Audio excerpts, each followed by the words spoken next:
there came a point when instead of it being a coffee, it ended up being like, let's actually like go get a drink. Stiff drinks. It's time to get the stiff drink. And that's kind of like when this idea of I believe at least short stack kind of came up, and you were like, noodling on paper napkins. I don't know how that scene was really set up, but talk us through like how did you go from connecting over that stiff drink to short stack, and please by all means please let the listeners know what short stack is. Yeah, I mean, Portlanders are hardy. Even when it rains, we don't wear rain jackets. It's like a thing. But can we all just like take a moment and remember how hardy we all had to get during COVID? I remember this stiff drink. It was like pouring rain. It was dark out, and we were in one of those little like parking space cabanas, like Oh yeah. doing our Yep. best to keep our teeth from chattering as we discussed what would go on to become short stack, which initially was Jessy's rapid response to a pair of housing bills that got passed in Oregon and Portland.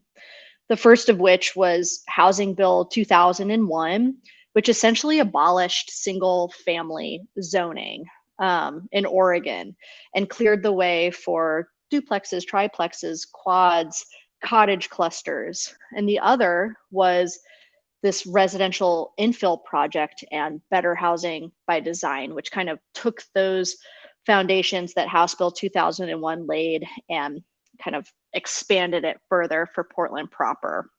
And so all of a sudden, single family lots could have a quadplex on it. And Jessy really smartly, thought, okay, well, how do we start plugging that gap as quickly as possible? And you can't get far in Portland placemaking without also talking about mass timber. So from the beginning, we were also seeing how mass timber could plug into it. And so what short stack has evolved into 2.5 years later is a missing middle housing product that's super versatile. It's like a kit of parts. And depending on your lot dimensions or your zoning, you can reconfigure it in several different ways to respond to basically housing need in an infill setting.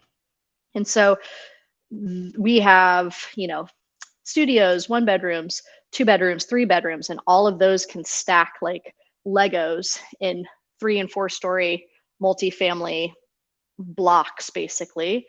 And we're also developing a 2-bedroom cottage product that here in Portland, we could take advantage of this cottage cluster zoning and allowances that have been recently passed, but many other jurisdictions across the country are working with it too. And the ultimate goal is through the development of our first phase of short stacks, which includes 71 apartments over 2 sites and 15 homeownership cottages over another site. We want to create a licensable product that other developers can use to solve for the missing middle housing crisis. And for us, that's, housing attainable to people who make between 60 and 100% of the area median income.